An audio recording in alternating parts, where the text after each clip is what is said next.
सत्यानाश। अरे बहू, अब कितना तेल पिलाएगी? ये चाय है या तेरी तरी वाली सब्जी जो इसमें भी तूने तेल ही झोंक दिया?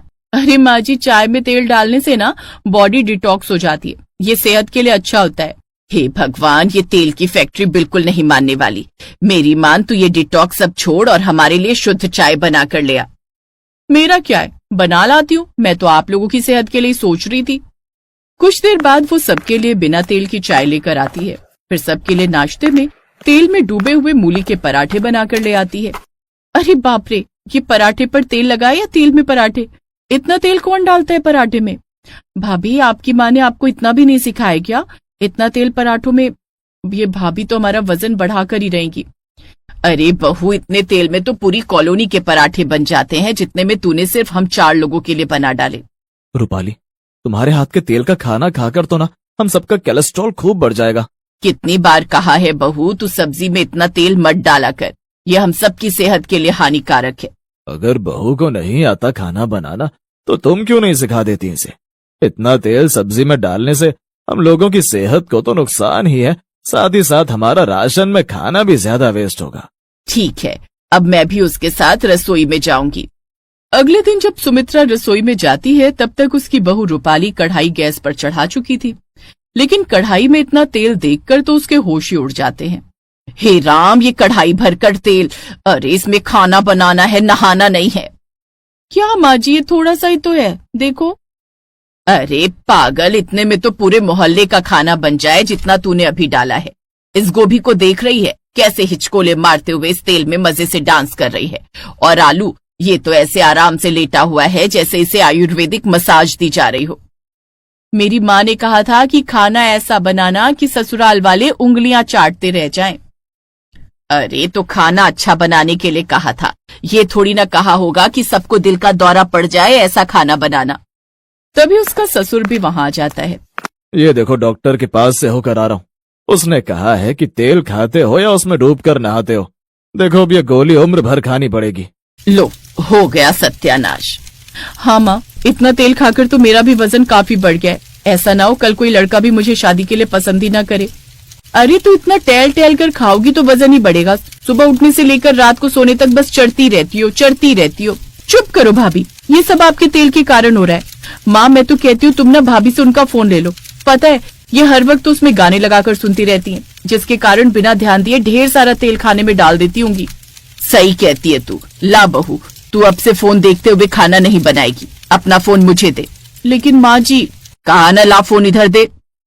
जी तो चाहता है तेल के साथ साथ ढेर सारा नमक और मिर्च भी उड़े तू खाने में, और खासकर इस ननद के खाने में। कुछ देर बाद वो साग की सब्जी बनाकर सबको परोसती है। हे भगवान, पहली बार तेल में डूबा हुआ साग देखा है।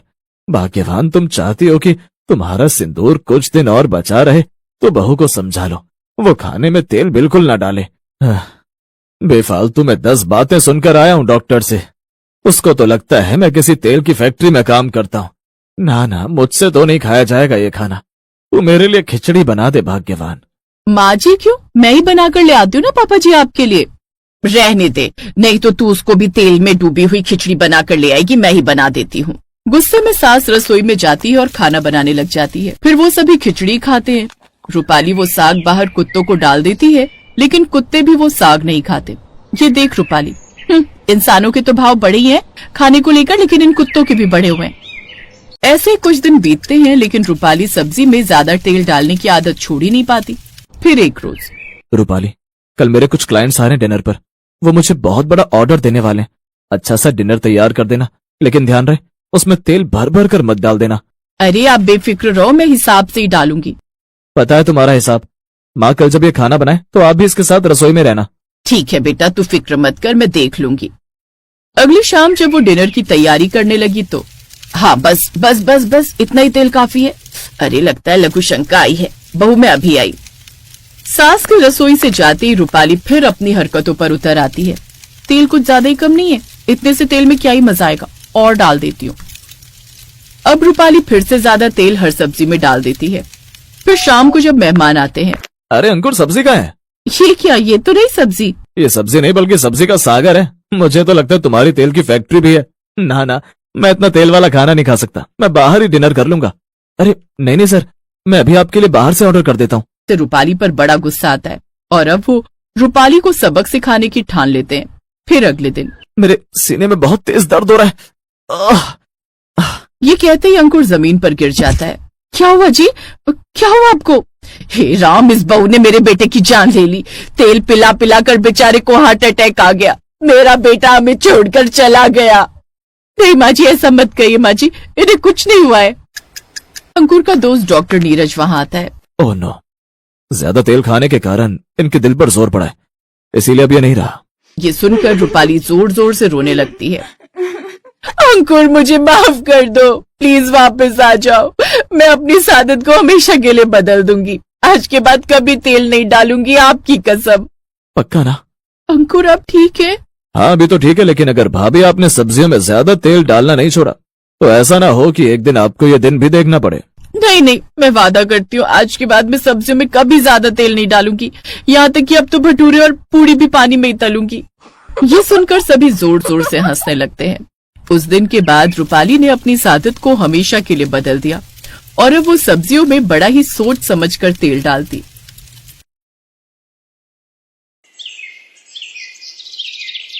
आज पायल को देखने लड़के वाले आए थे, लेकिन उन लड़के वालों में एक खासियत है कि उन्हें लड़की में कोई अच्छाई नहीं चाहिए, बस उन्हें पकौड़े बनाने आते हो। अरे पायल की माँ, जाओ पायल को बोलो कि लड़के वाले आ गए, कुछ चाय नाश्ते का इंतजाम करे। पायल की माँ अंदर गई तो देखा कि पायल पहले से ही चाय नाश्ता बना रही थी। थोड़ी देर बाद पायल चाय नाश्ता लेकर आई। अरे राहुल बेटा, तुम्हें कुछ पायल से बात करनी हो या कुछ पूछना हो तो पूछ सकते हो, बाकी हमें तो बिटिया बहुत पसंद है। माँ आप ही पूछो ना, मैं क्या पूछूं? बेटा, तुम हमारे लिए चाय नाश्ता लेकर आई हो, लेकिन एक बात बताओ, क्या तुम्हें पकौड़े बनाने आते हैं? जी, पकौड़े बनाने में कौन सी बड़ी बात है, आपको पहले ही बताना चाहिए था। अरे तो अभी कौन सी देर हुई है, जाओ जल्दी जाकर हमारे लिए पकौड़े बना कर ले आओ। ठीक है बेटा, जाओ पकौड़े बनाकर लाओ, तब तक आप लोग चाय पीजिए। अरे नहीं नहीं, चाय भी हम पकौड़ों के साथ ही पियेंगे। लेकिन तब तक तो चाय ठंडी हो जाएगी ना। हाँ तो चाय भी अपने साथ लेकर जाओ बेटा, चाय भी गरम करके ले आना पकौड़ों के साथ। लड़की वालों को ये सब थोड़ा अजीब तो लगा, लेकिन फिर भी पायल की माँ ने उससे कहा, जाओ बेटा चाय भी लेकर जाओ। ठीक है माँ। पायल वहाँ से चाय उठाकर ले गई और थोड़ी देर बाद आलू के मस्त पकौड़े बनाकर ले आई। सभी ने पकौड़े खाए, सभी को पकौड़े बहुत पसंद आए।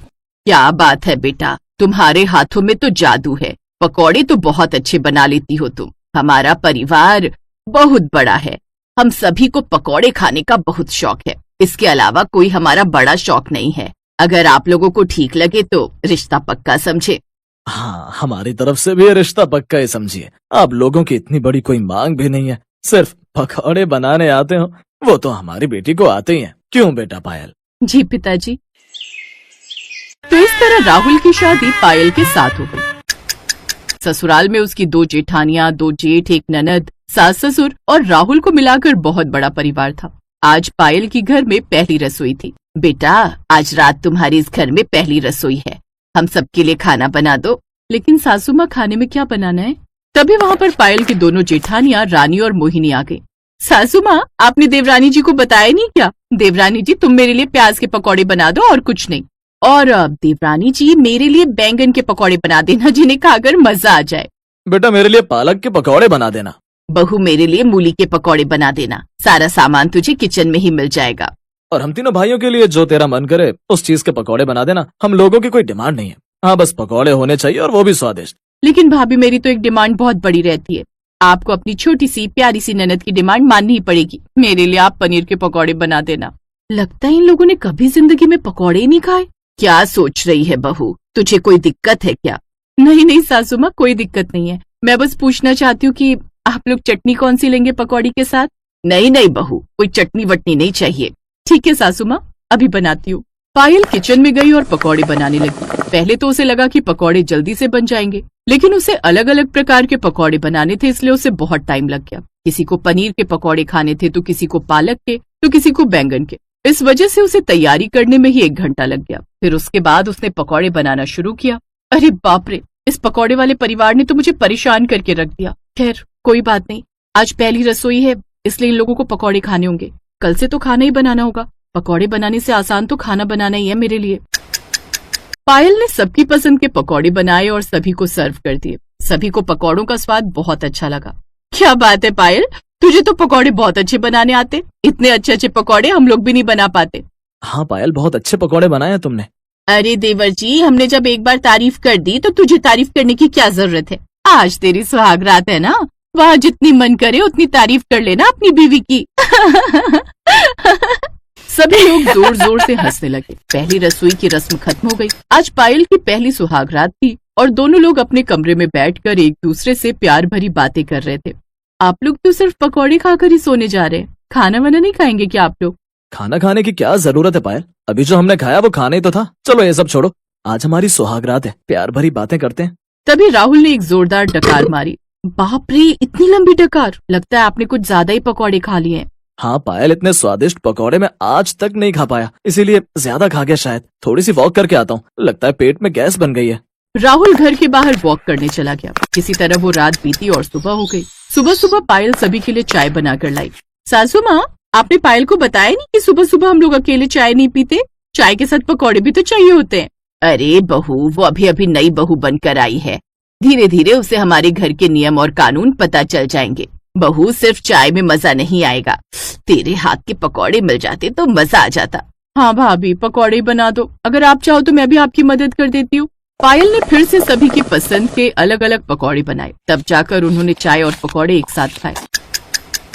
पायल को ज्यादा कुछ समझ में नहीं आ रहा था कि उस घर में आखिर चल क्या रहा है। दोपहर का वक्त था, खाने का टाइम था। तभी पायल अपनी सास के पास आई और उससे बोली, सासू माँ, लंच का टाइम हो गया है, बताइए खाने में आप लोग क्या खाएंगे?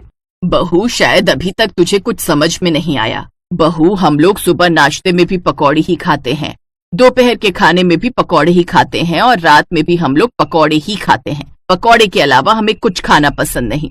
लेकिन सासू माँ, हमें कभी कभी खाना भी खाना चाहिए, सिर्फ पकौड़े खाकर तो सबकी तबीयत खराब हो सकती है। बहू, हमने इस घर में तेरी शादी बस इसलिए की है क्योंकि तुझे इतने स्वादिष्ट पकौड़े बनाने आते हैं। इस घर में ना ही तेरी जेठानियों को ढंग के पकौड़े बनाने आते हैं, ना ही तेरी ननद को और ना ही मुझे इतने स्वादिष्ट पकौड़े बनाने आते हैं। इसलिए चुपचाप सभी की पसंद के पकौड़े बना दे, और कुछ बनाने की जरूरत नहीं है। ठीक है सासू माँ, बना देती हूँ। पायल फिर से किचन में गई और सबकी पसंद के अलग अलग प्रकार के पकौड़े बनाने लगी। पकौड़े बनाते बनाते उसकी हालत खराब होने लगी। ऐसे ही दिन बीतते गए और एक दिन सभी के पेट में बहुत तेज दर्द उठा। सभी की तबीयत बहुत ज्यादा खराब हो गई, यहाँ तक कि पायल की भी। राहुल, जल्दी से पापा को फोन कीजिए, वही हमें अस्पताल ले जाएंगे, क्योंकि हम सबकी हालत बहुत खराब है। कौन किसको अस्पताल ले जाएगा भला? हाँ हाँ, तुम बिल्कुल सही कह रही हो, अभी करता हूँ ससुर जी को कॉल। राहुल ने पायल के पिताजी को तुरंत कॉल किया। उसके पिताजी तुरंत आए और सभी को अस्पताल ले गए। डॉक्टर ने सभी का चेकअप किया और उनकी कुछ जांच भी की। रिपोर्ट देखने के बाद डॉक्टर हैरान हो गया। आप सभी के पेट में सड़न पैदा हो गई है, बहुत ही बड़ा इन्फेक्शन हुआ है सभी के पेट में। इतना ज्यादा ऑयली आप लोग खाते हैं, बस सब इसी का परिणाम है। क्या खाते हैं आप लोग खाने में? डॉक्टर साहब, मेरे ससुराल वाले सुबह से लेकर रात तक सिर्फ पकौड़े ही खाते हैं। नाश्ते में भी पकौड़े, लंच में भी पकौड़े, डिनर में भी पकौड़े। कोई रिश्तेदार आ जाए उसको भी पकौड़े ही खिलाते हैं हम लोग। मैंने कई बार इन लोगों से रिक्वेस्ट की कि कुछ और खाइए वरना तबीयत खराब हो सकती है, लेकिन ये लोग नहीं माने। देखिए, बहुत बुरी बात है। अब आप लोगों को कुछ पौष्टिक आहार, हरी सब्जियां, ये सब लेने पड़ेंगे, वरना बहुत बुरा हो सकता है आप लोगों के साथ। अगर आपने पकौड़े खाए तो जो मैं दवा देने जा रहा हूँ, ये दवाइयां भी असर नहीं करेंगी, क्योंकि इम्यूनिटी भी बहुत वीक हो चुकी है आप लोगों की। डॉक्टर साहब, हमें नहीं पता था कि पकौड़े खाने से इतना नुकसान हो सकता है हम लोगों को। सिर्फ आप लोगों की ही नहीं, बल्कि आपकी बहुएं प्रेग्नेंट होंगी तो आने वाली संतान भी स्वस्थ पैदा नहीं होंगी, उसे भी शुरू से बीमारियां पकड़े रहेंगी। मैं तो कहूंगा अगले 6 महीने तक आप लोग पकौड़े को हाथ तक मत लगाना। उसके बाद खाने का मन हो तो कभी कभार खा सकते हो। डॉक्टर साहब, हम आपसे वादा करते हैं कि अब हम लोग कभी पकौड़े नहीं खाएंगे। बस किसी तरह इस बार हम सबको ठीक कर दीजिए। हमने अपनी बहू को भी पकौड़े बनवा बनवा कर बहुत परेशान कर डाला। डॉक्टर साहब ने सभी को ग्लूकोज की ड्रिप चढ़ा दी। 2 दिन सभी को एडमिट रखा। 2 दिन बाद वो लोग अपने घर आ गए और उस दिन के बाद सभी ने मिलजुल कर पौष्टिक खाना बनाना शुरू कर दिया और पकौड़े खाने हमेशा हमेशा के लिए बंद कर दिए।